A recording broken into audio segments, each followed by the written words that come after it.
halaman 213 nomor 14.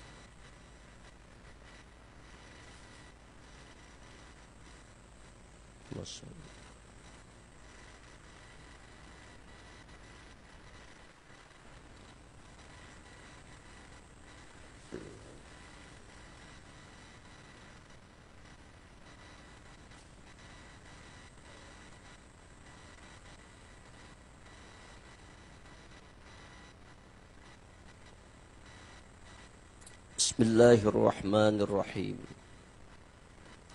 Ilahi man kanat mahasinuhu masawi'a fakaifa la takunu masawihi masawi'a wa man kanat haqaiquhu da'awiya fakaifa la takunu da'awihi da'awiya. Rabbku, seorang yang dalam semua kebaikannya masih banyak kekurangan atau kesalahannya, maka bagaimanakah tidak akan menjadi kesalahan-kesalahan itu sebagai dosa? Dan orang yang semua ilmu dan pengertiannya itu hanya pengakuan belaka, maka bagaimanakah tidak akan menjadi semua pengakuannya kepalsuan belaka? Cukup rumit dilihat makna munajat ini. Kita akan memohon petunjuk Allah untuk memahaminya. Mari kita telaah berkalimat. Rabbku, seorang yang dalam semua kebaikannya masih banyak kekurangan atau kesalahan, maka bagaimanakah tidak akan menjadi kesalahan-kesalahan itu sebagai dosa? Artinya, ketika seorang hamba dalam melaksanakan taat ibadah kepada Allah, ketaatannya luar biasa, ibadahnya luar biasa, amalnya luar biasa, tapi dilihat sepintas sudah sempurna, sudah bagus, tahajudnya, zikirnya, tawakalnya, baca Qur'annya, sedekahnya, sedang berbuat baik. Ternyata masih ada celah syaitan untuk merusak itu amal, merusak itu ibadah, sehingga amal ibadah tadi nampak terlihat bagus, tapi nilainya tidak bernilai di hadrat Allah. Kenapa? Ada beberapa macam penyakit yang masuk di dalam hati yang ahli ibadah tadi. Mari kita lihat satu kabar dari Rasulullah. Akhafu alaikum asyirkul asghar. Yang paling kutakutkan kepada kalian semua, wahai umatku, kata Rasulullah, syirik yang paling kecil, syirik yang samar, syirik yang tidak terlihat tapi nyata. Imam Al-Ghazali mengamsalkannya seperti semut yang hitam di atas batu yang hitam di malam gelap gulita. Kawalah yuk dilihat, dirasakan. Ada tapi tak terlihat, ada tapi kada kali kerasaan. Itulah syirik yang paling kecil, yang andaknya di dalam hati. Para sahabat bertanya, wa ma syirkul asgar ya Rasulullah? Apakah syirik yang paling kecil yang pian takutkan itu?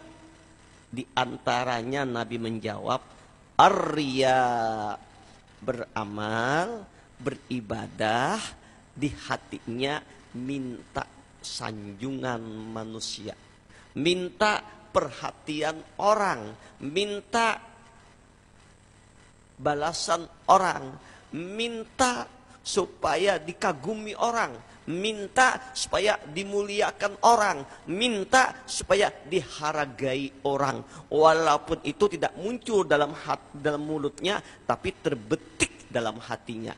Ini yang disebut dengan nama riya. Contoh, ada 3 contoh yang Nabi ambil untuk pelajaran kepada umat beliau. Ujar Rasulullah, nanti pada hari kiamat ada 3 golongan manusia, ada 3 kelompok manusia yang dipanggil ke hadrat Allah.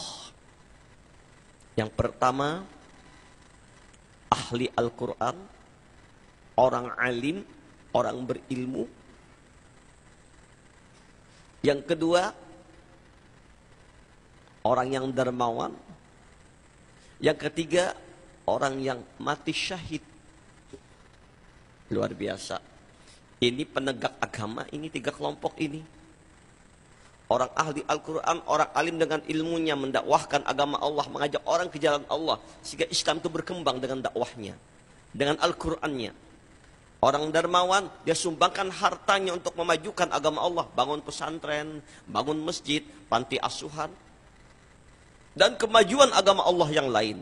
Yang ketiga, orang yang mati syahid, yang berani mengorbankan dirinya, hartanya, jiwanya, untuk membela agama Allah sampai terbunuh. Luar biasa. Dalam terlihat kebaikannya luar biasa. Mari kita telah ini semua. Jadi perhatian kita. Maka kelompok yang pertama ini dipanggil oleh Allah. Hei ahli Al-Quran. Hei ahli ilmu. Hei ahli kitab. Untuk apakah Al-Quran yang kuajarkan kepadamu? Untuk apakah ilmu yang kuberikan kepada kalian? Hai para ulama, hai para pendakwah, hai guru-guru. Apa jawab ahli Al-Quran di hadapan Allah hari kiamat? Apa jawab guru-guru, ulama-ulama? Ya Allah, Al-Quran yang kau berikan kepada kami, kami pelajari, kemudian kami ajarkan mencari keridaan-Mu. Ilmu-ilmu yang kau berikan kepada kami, kami terima, kami sampaikan, untuk kami dakwahkan kepada umat. Kami membimbing orang ke jalan-Mu, mencari keridaan-Mu ya Allah. Itu jawaban mereka semua. Apa jawab Allah? Kalian berbohong. Aku maha tahu isi hati kalian.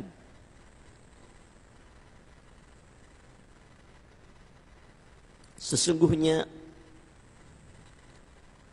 aku tahu di hati kalian, penampilan kalian membaca Al-Quran, membacakan ayat-ayatku, penampilan kalian mendakwahkan agamaku terlihat khusyuk, ikhlas, tapi di hatimu ada keinginan agar engkau disanjung orang, agar engkau dimuliakan orang, agar engkau disebut qori yang bagus, ulama yang alim, yang ahli kitab, yang alim ilmu, penuh karamah, agar engkau disanjung orang, dimuliakan orang, dihormati orang, dipuji-puji orang, bahkan engkau ingin didewa-dewakan, dianggap sebagai wali, orang yang berkaramat, orang yang dekat dengan aku.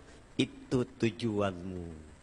Engkau ingin mencari masa yang banyak agar orang mengagumimu dan memuliakanmu, bukan tulus kita mencari keredaanku.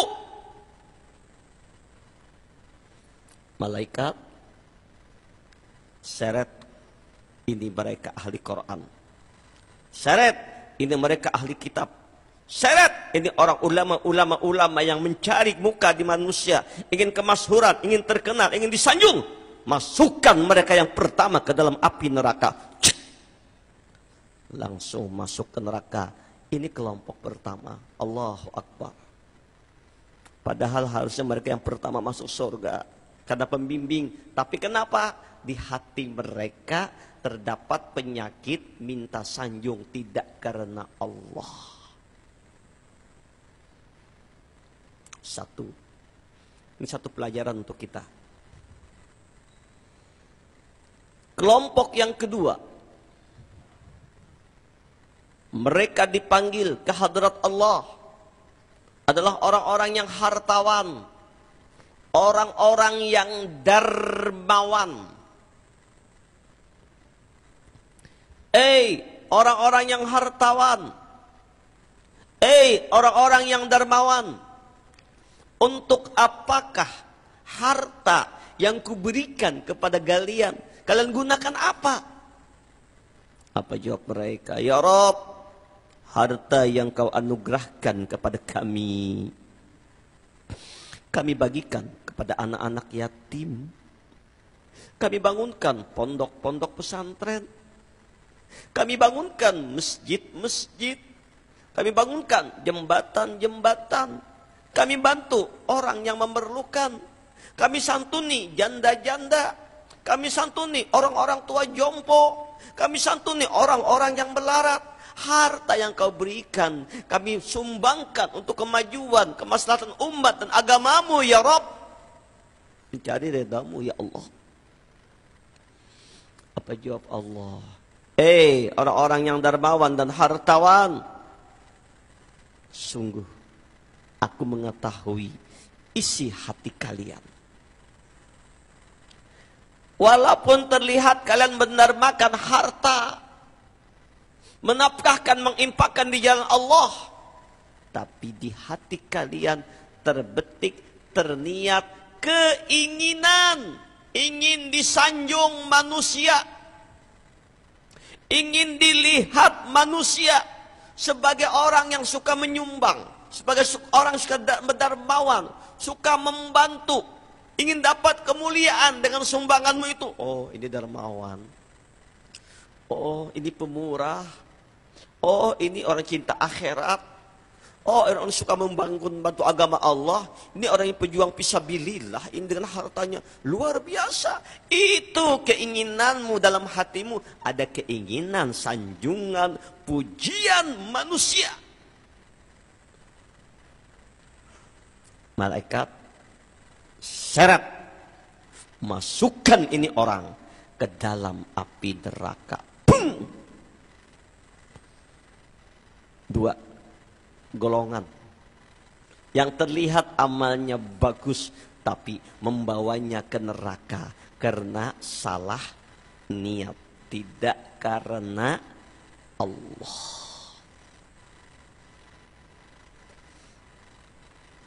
Kelompok yang ketiga,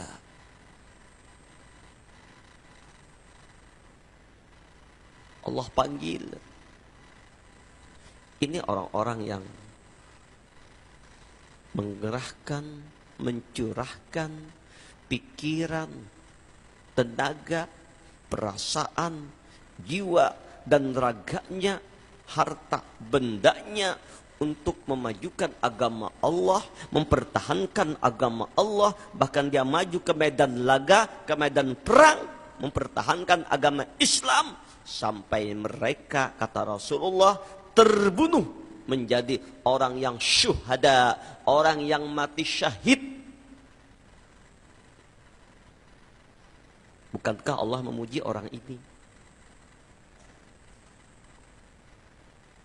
Orang yang syahid, orang yang syuhada.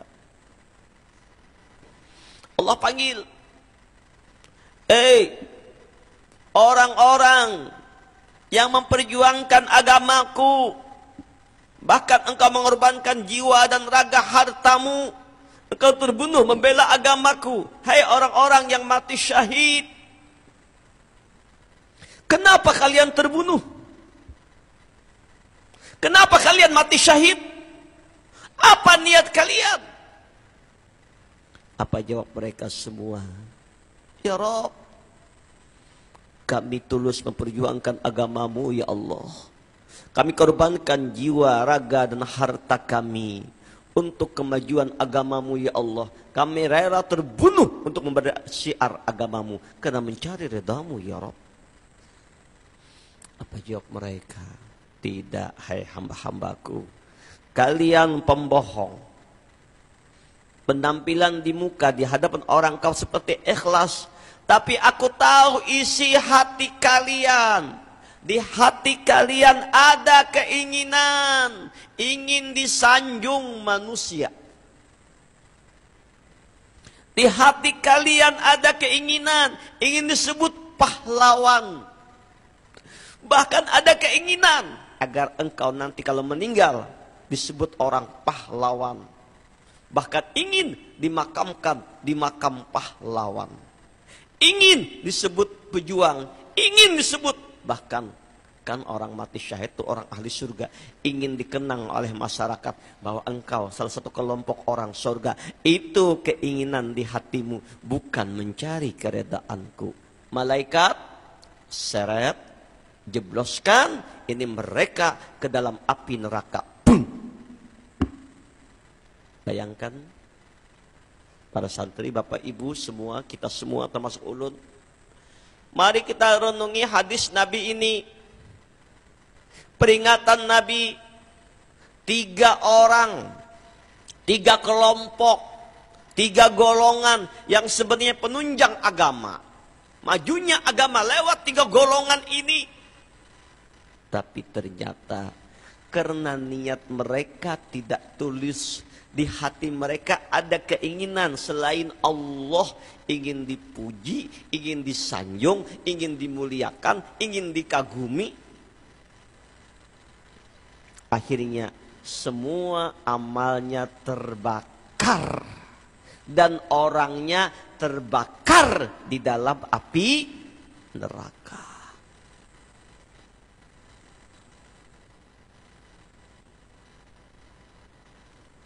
Mari kita merenung satu hadis dari Nabi sallallahu alaihi wasallam.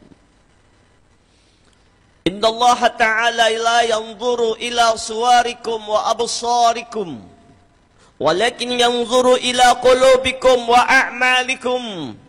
Allah tidak memandang rupamu. Allah tidak memandang penampilanmu. Allah enggak memandang gaya bahasamu. Allah tidak memandang gerak-gerik perbuatanmu. Allah tidak memandang pakaianmu.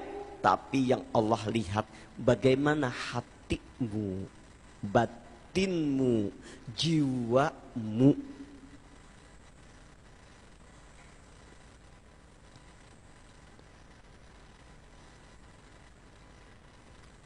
Yang beramal saja, yang beribadah saja, banyak kekurangannya.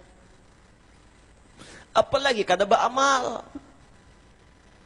Apalagi kada beribadah. Apalagi maksiat terus siang dan malam. Lebih lagi. Sekarang kenapa muncul ada riya? Kenapa muncul ada malas? Semua ini tidak lain disebabkan oleh satu kelompok musuh Allah yang tidak senang orang itu masuk surga. Dia iri. Tidak senang orang itu dekat dengan Allah. Mereka iri. Siapa mereka itu? Iblis laknatullah. Inilah pekerjaan syaitan. Siang malam syaitan enggak pernah tidur. Siang malam syaitan berusaha memporak-porandakan manusia. Membolak-balik manusia. Membisik-bisikkan manusia. Jadi ingat, iblis, syaitan, hantu, jin, roh gentayangan itu tinggalnya bukan di kuburan.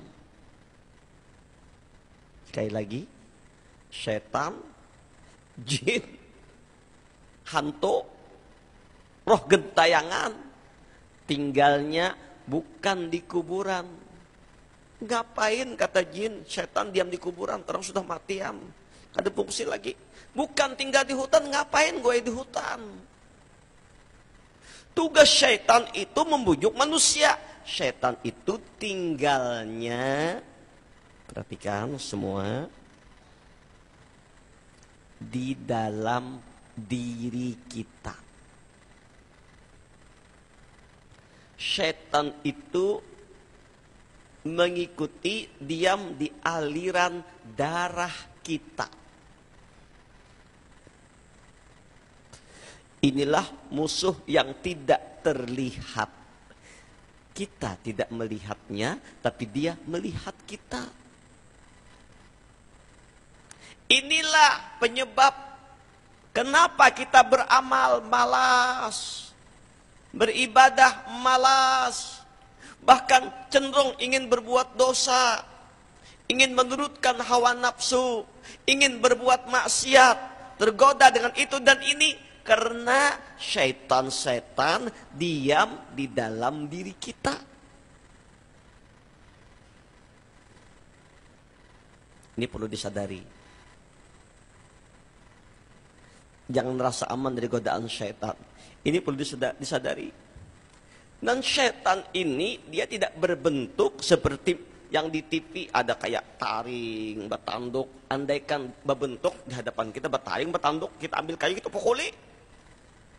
Kali kita siram lawan banyu. Tapi dia masuknya di dalam hati.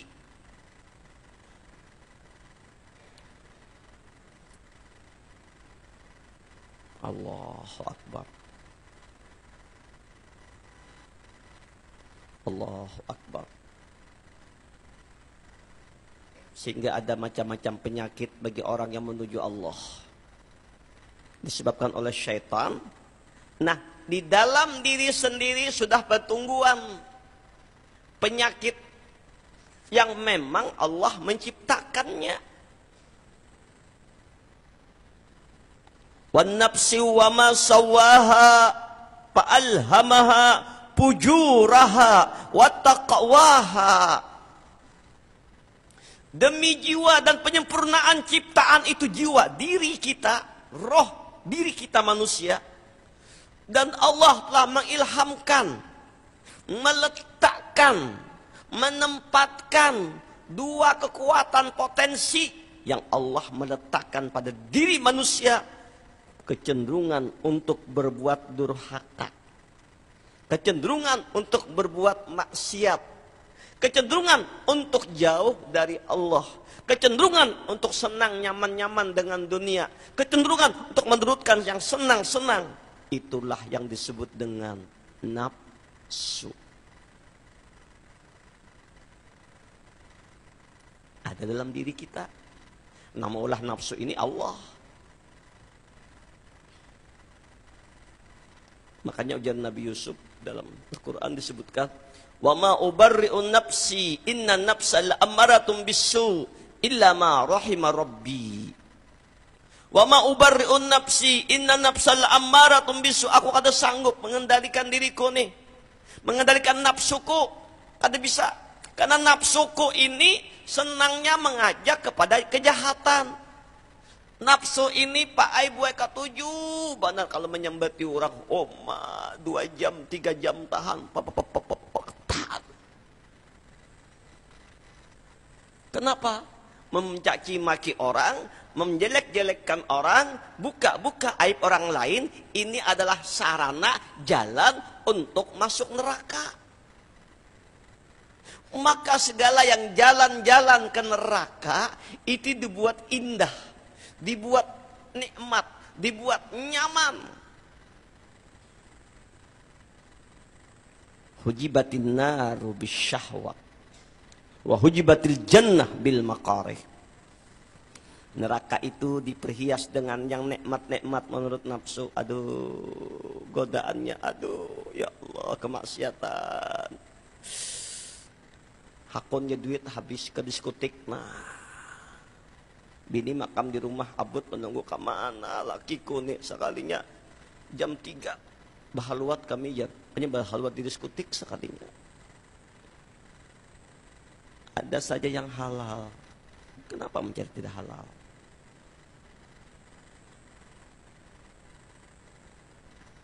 Ada apa? Nafsu. Nah, nafsu ini sudah pertungguan, sudah. Ini bom. Bom yang siap meledak. Sudah bertunggu di dalam ini. Ditambahnya iblis masuk. Nah, jadi nafsu itu di dalam, tambah iblis itu namanya hawa. Hawa itu syaitan, itu tidak terlihat. Masuk jadi hawa nafsu. Ini yang menarik kita kepada maksiat. Nang malas beramal. Nafsu ini senangnya hendak nyaman, santai, berleha-leha. Cita-cita, ngoda, poya-poya, tua, kaya raya, mati, masuk surga. Enak banget. Itu nafsu. Nah, nafsu inilah yang mengalihkan kita dari Allah. Membuat kita jauh dari Allah. Di antaranya, dia akan bisikan sifat malas. Apa itu malas? Malas beramal, malas beribadah. Kol. Padahal waktu ada, waktu kosong banyak. Nanti aja baca Yasin. Nanti aja baca surah Al-Kahfi. Kan hadis Nabi mengatakan, barang siapa malam Jumat atau hari Jumat membaca surah Al-Kahfi, maka selama semingguan penuh dalam pemeliharaan Allah. Dan ketika dia membaca itu, nurnya kontak dengan Baitullah. Selama dia membaca, turun pala malaikat, rahmat Allah berlimpah. Tahu, malam Jumat, ada terbaca juga malam Jumat. Siang ada terbaca juga, ujung-ujungnya lapas Jumat ada terbaca juga. Padahal waktu berjam-jam kosong. Kalau disuruh baca suratul Kahfi paling 15 menit, 20 menit. Tapi karena asik. Wayah ini orang asiknya tahu lah pian. Bukan Quran, HP. Oh, kada bisa menyebut kata-kata bujur ulun, HP, apa HP? HP itu bang nah. Instagram, Twitter, apalagi macam-macam kadang-kadang yang kada bisa HP ulun.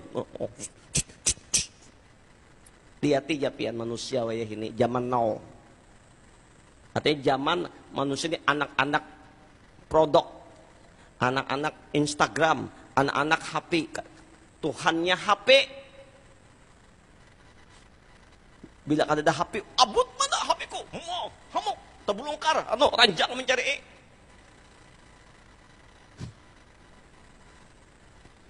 Imbah Quran kadada biasa-biasa saja. Padahal yang perlu kita sedihkan tuh, sehari kita kada baca Quran ini lebih rugi daripada hilang HP. Sehari kada baca Yasin, Tabarak, Waqiah ini lebih rugi daripada segala-galanya. Para sahabat-sahabat Nabi lebih mengutamakan amaliyah daripada menghitung duit yang banyak.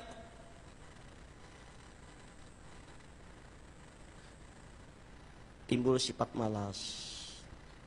Malas ini adalah padah syaitan yang memanah ke hati setiap manusia sehingga menunda amal kaina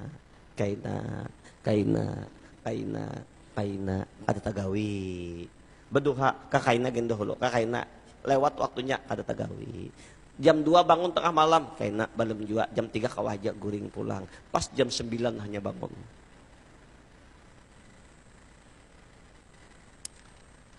Kenapa ini terjadi? Karena ada dua kekuatan. Kekuatan syaitan yang dalam diri kita, kekuatan nafsu dalam diri kita. Ini yang menarik.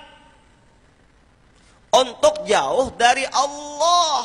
Alladzi yuwaswisu fi sudurin nas minal jinnati wan nas. Yang membisikkan kejahatan dalam diri manusia. Timbul lagi dibisikkan sifat ria. Setan dan nafsu. Ayo kamu ingin puji orang. Tadi ria disebutkan tadi. Ada lagi yang namanya sum'ah. Sum'ah itu minta dengar akan kebaikannya. Ada lagi yang namanya ujub. Itu bisikan setan juga. Ini membakar amal. Apa itu ujub? Ujub itu tidak ria. Tidak dia ingin minta puji manusia, tidak. Tidak minta dengar manusia, tidak. Tidak sombong, tidak. Cuman, ini contoh ujub Bapak Ibu, para santri.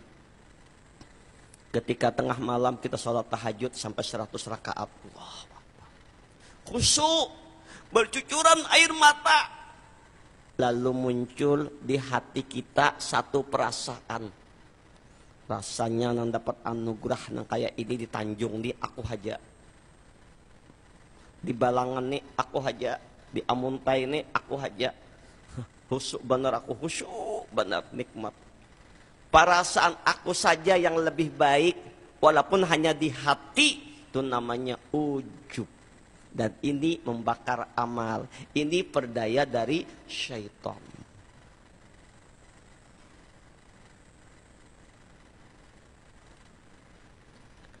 Ada lagi yang lain yang disebut Nabi syirik khafi, di antaranya Asy-Syekhuna Muhammad Nafis dan kitabnya Ad-Durrun Nafis, yang insya Allah sesuai jadwal besok malam ya, malam Ahad tanggal 15 ya, besok malam.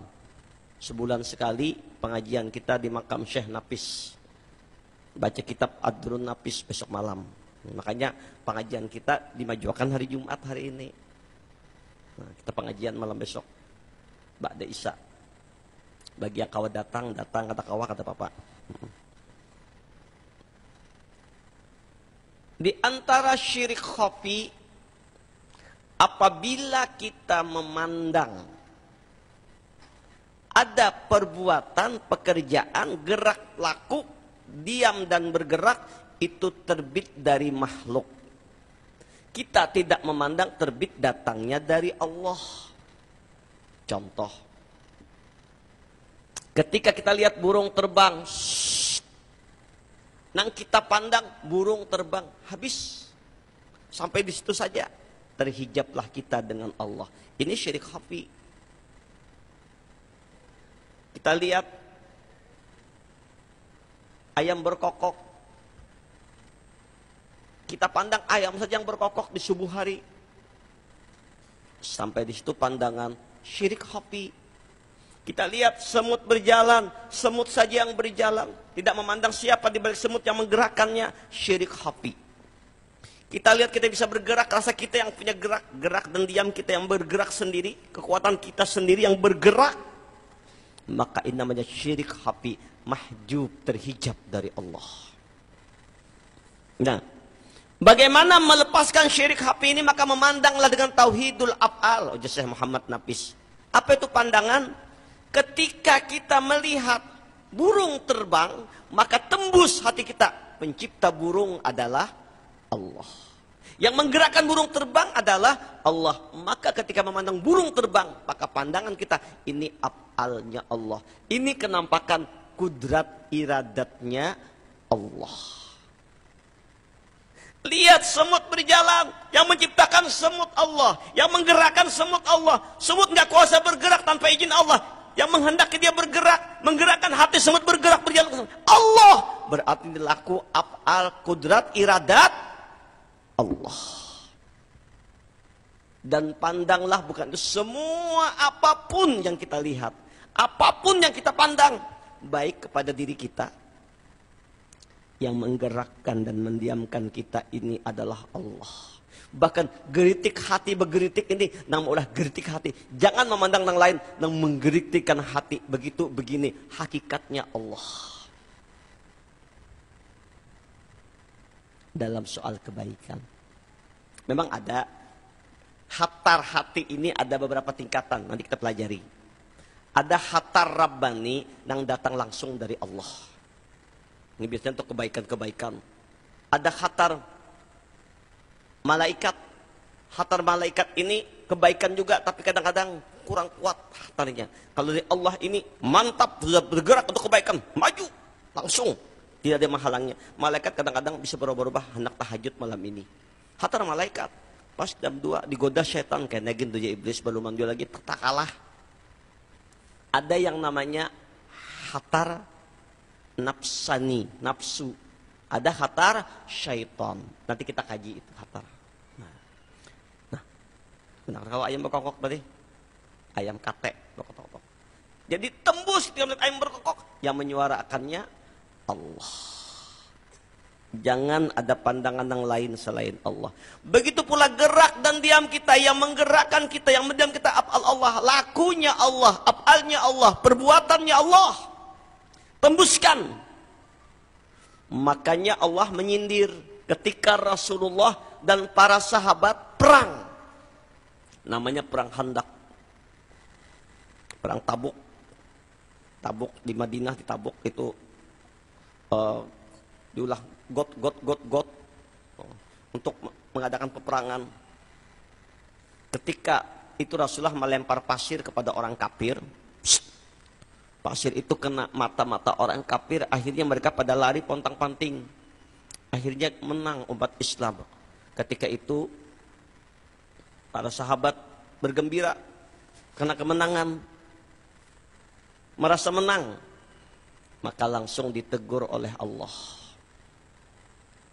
dalam surah Al-Anfal. Walam taqtuluhum walakinallaha qatalahum wa ma ramaita iz ramaita walakinallaha rama. Bukanlah kalian membunuh manakala mereka terbunuh, tapi aku Allah yang mematikan mereka. Pada terlihat orang muslim yang berperang membunuh, bukan, aku ya Allah. Wa ma ramaita iz ramaita walakinallaha rama. Hai Rasulullah, bukan engkau yang melempar, manakala engkau melempar. Jahilnya Nabi yang melempar pasir. Tapi sebenarnya aku yang melemparnya. Yang menggerakkan tangan Nabi siapa? Allah. Yang menggerakkan tangan orang muslim bergerak siapa? Allah. Itu maknanya kita memandang ke dalam hati kita, semua gerak dan gerik yang berlaku pada diri kita, gerak dan diam, ini af'alnya Allah. Gerak gerik pada orang lain pun af'alnya Allah. Yang tadi pada alam semesta, af'alnya Allah, atau kenampakan kudrat dan iradat Allah. Kenapa yuk salat kita kadang mau khusyuk? Karena ketika sholat, rasa kita yang sholat. Rasa kita yang mengangkat tangan Allahu Akbar. Pada yang menggerakkan tangan kita bergerak siapa? Pada sudah kita nyatakan dalam sholat, akan sholat kita menyatakan sebelumnya, la haula wa la quwata illa billah. Kada ada daya, kada ada kekuatan, kecuali dengan Allah. Allahu Akbar. Bukan hanya sholat, setiap gerak gerik kita, dalam setiap hembusan napas kita, ingat kita bahwa itu dari Allah. Bapak Ibu yang mulia, inilah penyakit-penyakit. Kadang-kadang malas, jenuh, bosan. Ada juga orang rajin amal, rajin ibadah, khusyuk, ikhlas, tapi terhijab dengan amalnya, karena amalnya yang membuat inya masuk surga. Karena amalnya yang membuat inya dekat dengan Allah. Karena amalnya yang membuat inya bakaramat. Lalu inya mengandalkan amal. Padahal orang masuk surga bukan karena amal, bukan karena dia karamat lalu beramal. Semuanya yahtassu bi rahmatihi bayyasha. Allah yang memilih siapa yang dikehendaki Allah dapat rahmat Allah. Allah memilih siapa yang datang ke surga dengan rahmat Allah. Allah. Maka itu merujuk kepada hadis yang 3 golongan tadi. Nabi menyindir dalam hadis beliau. Kan ketika hijrah dari Mekah ke Madinah, para sahabat-sahabat berbondong-bondong hijrah dari Mekah ke Madinah mengikuti Rasulullah. Fisiknya hijrah dalam ketaatan ibadah kepada Allah, mendatangi Rasulullah, menjumpai Nabi. Tapi Rasulullah maha tahu isi hati. Rasulullah tahu, Allah beritahu hati mereka. Apa kata Nabi? Innamal a'malu binniyat. Segala amal, segala perbuatan, Allah menilainya dengan niatnya. Wa innamal likulli imri'in ma nawa. Dan seseorang itu dinilai oleh Allah dengan apa yang diniatkannya.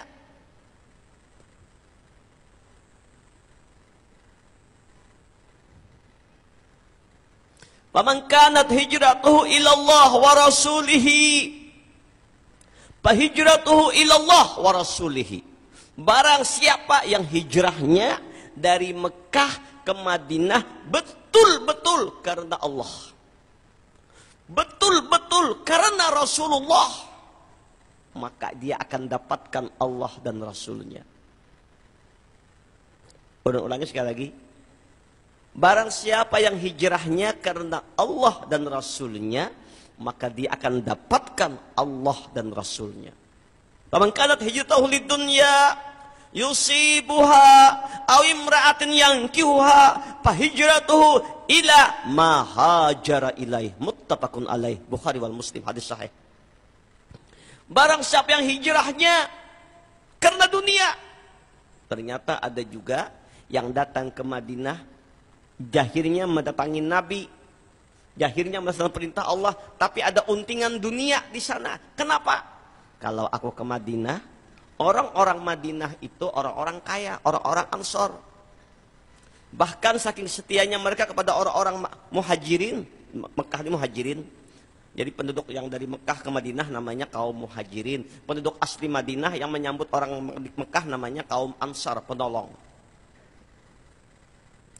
Nabi mempersaudarakan mereka. Sehingga tanah yang 2 hektar oleh orang Ansar, 1 hektar untuk mereka, 1 hektar untuk saudaranya Muhajirin. Ya Allah. Bahkan istri orang Ansar itu ada 4 umpamanya. Saking sayangnya dengan orang Muhajirin, nang belum diisi bini, dicerainya bininya. Nya 4 sudah Bapak, banyak bisi. Saikung dicerai, lalu dihadiahkan imbah masa idahnya tiba, dihadiahkan kepada saudaranya yang Muhajirin. Subhanallah. Bini 2, aku harus sanggupnya bini 2, nah aja aku bari saikung nagasan nikam, nah. Tapi aku cerai itu lo masa idah tiba, kawin ini kena. Luar biasa persaudaraan mereka. Nah, melihat itu tergiur. Ada yang ingin dunia, ada yang ingin harta, ada yang ingin kedudukan. Maka kata Rasulullah, kalau niatnya hijrah itu karena ingin dunia yang didapatnya, ingin kedudukan yang didapatnya, ingin wanita yang dinikahinya, maka dia akan dapatkan itu. Tapi tidak dapat pahala lagi. Pahala di hadapan Allah tidak dapat, dia dapatkan di dunia, di akhirat neraka wadahnya. Sama orang yang beramal, beribadah siang dan malam, ingin karamat, ingin masyhur, mungkin dia bakaramat, diberi. Hari kula ada bisa melihat orang enggak, orang oh si anu kayak ini bisa, mencep ada duit, bisa. Diberi kemasyhuran, terkenal namanya di mana-mana, disebut orang, dikagumi orang, itu niatnya. Tapi sebatas itu saja, di dunia dia dapatkan, di akhirat nggak dapat apa-apa lagi, neraka wadahnya. Ada yang ingin beramal, beribadah supaya sugih, kaya raya, karena itu niatnya, maka diberi kekayaan. Tapi di akhirat nggak dapat pahala apa-apa lagi. Kenapa? Digantikan di dunia. Maka itu, mari dalam setiap gerak dan langkah luruskan niat. Wa ma umiru illa liya'budullah mukhlishina lahuddin. Tidaklah kalian diperintah kecuali beribadah kepada Allah. Hidup ini beribadah aja, boy, Pak. Dengan ikhlas dan lurus menurut agama.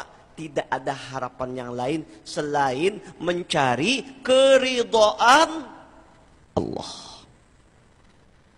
Jadi untuk menghilangkan penyakit riya, ujub, sum'ah, takabur, untuk musuh setan yang ada dalam diri kita ini, di antaranya adalah segala amal apapun yang kita lakukan, sholat kita tadi, zikir kita tadi, ibadah kita tadi, bahkan pekerjaan terlihat dunia. Contoh, pedagang. Terlihat dunia.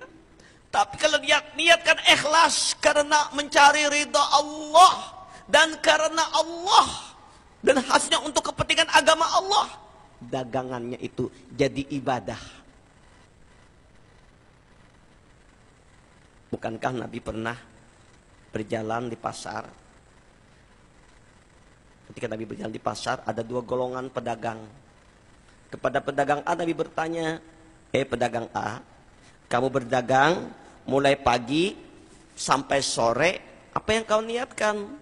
Ya Rasul, ulun berdagang mulai pagi sampai sore, niat ulun supaya mengumpul harta banyak, supaya jangan miskin, takutan miskin, supaya kami bisa buat gedung, beli onta yang banyak, kambing yang banyak, hidup kami senang, nyaman, makmur.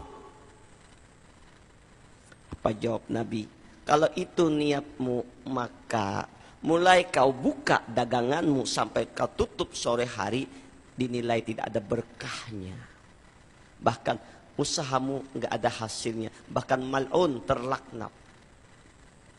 Karena niatnya kepentingan dunia semata. Pada pedagang B, satunya Nabi bertanya, pedagang, kamu mulai pagi sampai sore, apa yang kau niatkan dalam daganganmu? Apa jawab itu pedagang? Ya Rasul, ulun berdagang mulai pagi sampai sore, ulun niatakan ya Rasul, dagangan ulun ini karena ini perintah Allah mencari nafkah. Biar kami ini bisa, dengan usaha kami berdagang ini, kami bisa memberikan nafkah ulun dan keluarga, agar kami bisa kuat ibadah kepada Allah, memberi pakaian menutup aurat untuk ibadah kepada Allah.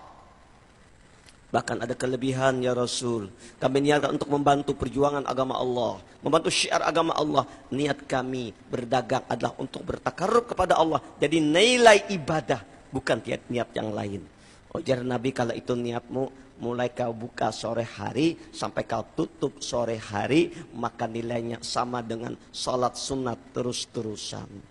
Dua pedagang A dan B sama berjualan, sama mungkin tapayu si A pada si B, tapi di hatinya beda. Ini niatnya untuk kepentingan dunia, ini niatnya ibadah. Maka yang ini bedagangnya sama, sembahyangnya juga sama, johor asarnya sama aja terjaga, tapi ini dapat nilai pahala salat sunat terus-terusan, yang ini kosong dari ibadah. Karena niat.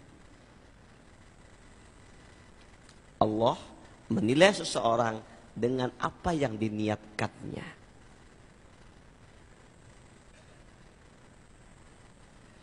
Sama pian guring tuh Pak Ai Buai. Niat pian apa? Kalau pian guring itu niatnya mutabaah kepada Rasulullah, ittiba kepada Nabi, lalu guringnya bacaan menurut ajaran Rasulullah, baca zikir apa segala. Niat tidur untuk istirahat supaya bisa ibadah kepada Allah, maka jadi ibadah. Ketika makan, niat untuk apa makan? Untuk memperkuat ibadah kepada Allah, maka makan minum jadi ibadah. Berdagang, berusaha, apapun bentuknya, ada yang pedagang, ada yang jadi pegawai, ada yang jadi camat, ada yang jadi lurah, di jabatan dunia nih terlihat. Ada yang jadi anggota DPRD, provinsi kah, kabupaten kah, tergantung niat.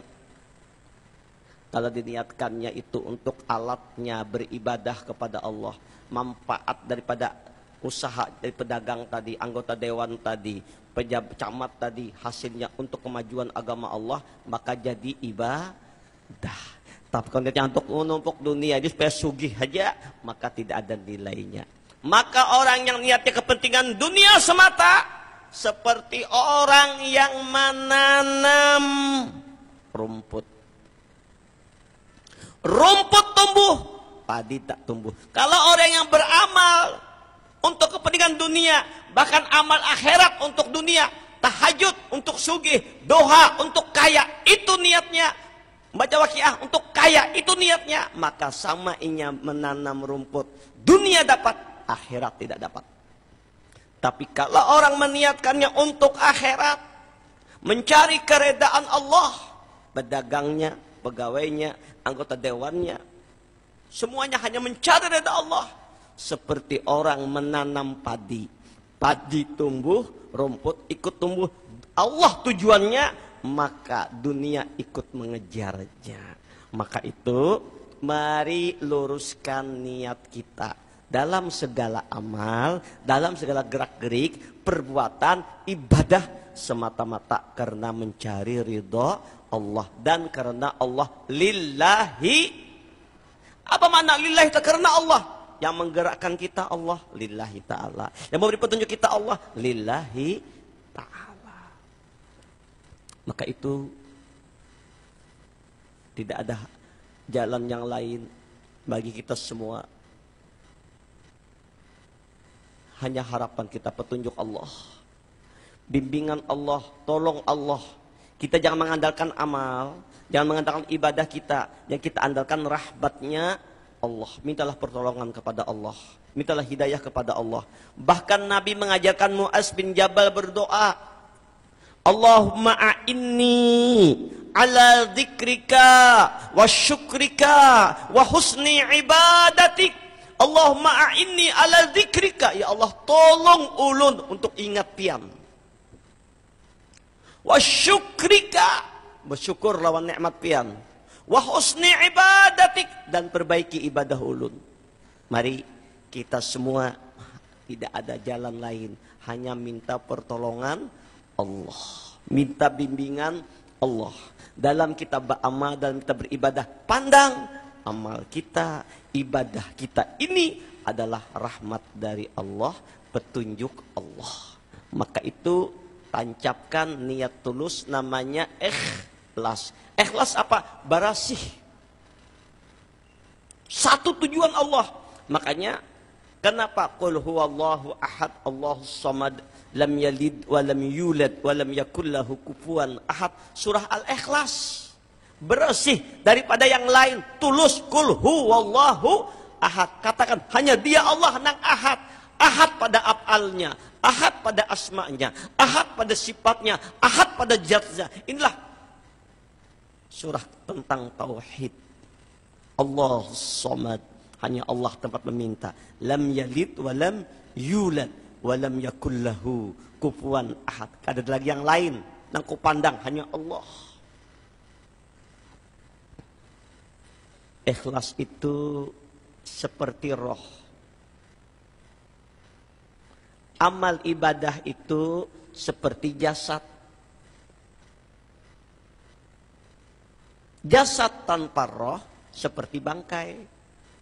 Amal ibadah tanpa ikhlas tidak ada nilainya. Nah, ikhlas itu pun ada tingkatan. Di mana ada ikhlas? Di dalam hati. Ada ikhlas abidin, tingkat pertama. Yang kedua ada ikhlas muhibbin. Ikhlas abidin, beramal mencari keredaan Allah. Ikhlas muhibbin, dia beramal semata-mata karena mencintai Allah. Ikhlas mukarrabin, ketika dia beramal tidak merasa dia lagi yang beramal.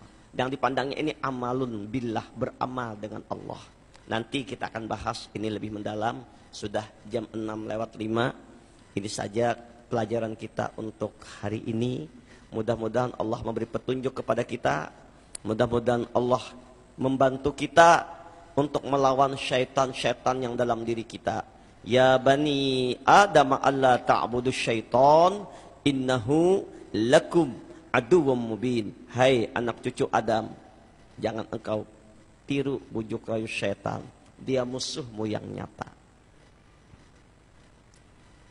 Setan menguasai kita. Setan melihat kita, kita kadang melihat setan. Tapi kalau kita hendak selamat dari godaan setan, berlindunglah kepada Allah yang menciptakan setan. Nang Allah melihat setan, tapi setan kadang melihat Allah. Hampiri Allah. Bagaimana menghampiri Allah? Dengan antara lain memperbanyak zikrullah. Ana ma'ahu idza zakarani. Aku senantiasa bersama hambaku bila ia berzikir kepadaku. Wa may ya'sha an dzikrir rahman nuqayyid lahu syaitan fahuwa lahu qarin. Siapa nang berpaling dari Allah, kada berzikir menyebut Allah, maka syaitan yang masuk. Allah sudah kabarkan. Dan setan yang membimbingnya sampai mati su'ul khotimah.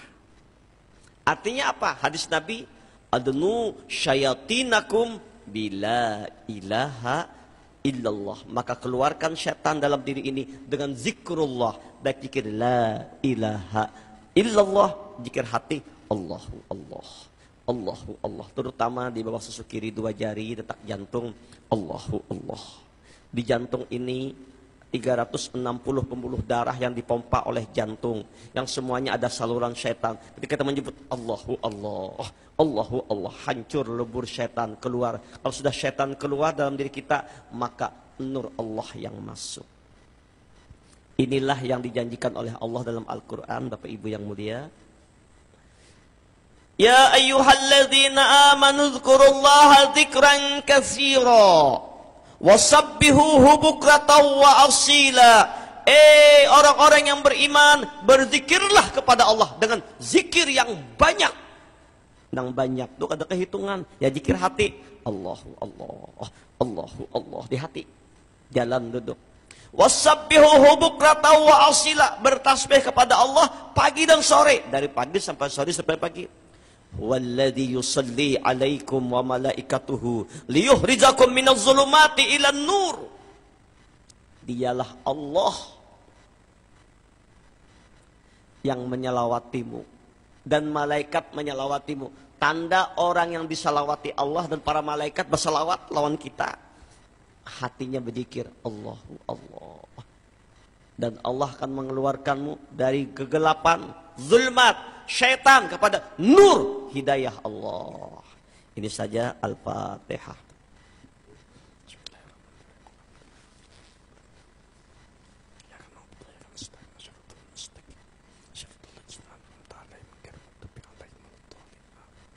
Amin ya Allah. Bismillahirrahmanirrahim.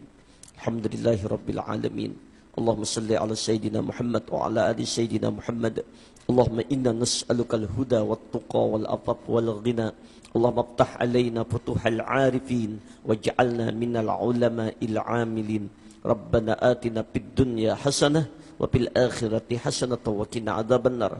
Wa sallallahu ala Sayyidina Muhammad wa ala alihi washabbihi wasallam. Walhamdulillahi rabbil alamin. Untuk pengajian kita berikutnya, karena ulun masih banyak jadwal lagi, ada beberapa tempat lagi yang belum ulun datangi, beberapa daerah. Mungkin kita pengajian berikutnya hari Ahad, bukan hari Ahad esok, hari Ahad minggu depan. Jadi hari Sabtu mohon maaf kada pengajian dulu, kita mundurkan ke hari Ahad. Dan besok malam insya Allah kita pengajian di Syekh Muhammad Nafis. Subhanakallahumma wa bihamdika asyhadu an la ilaha illa anta astaghfiruka wa atubu ilaih. Taqabbalallahu minkum.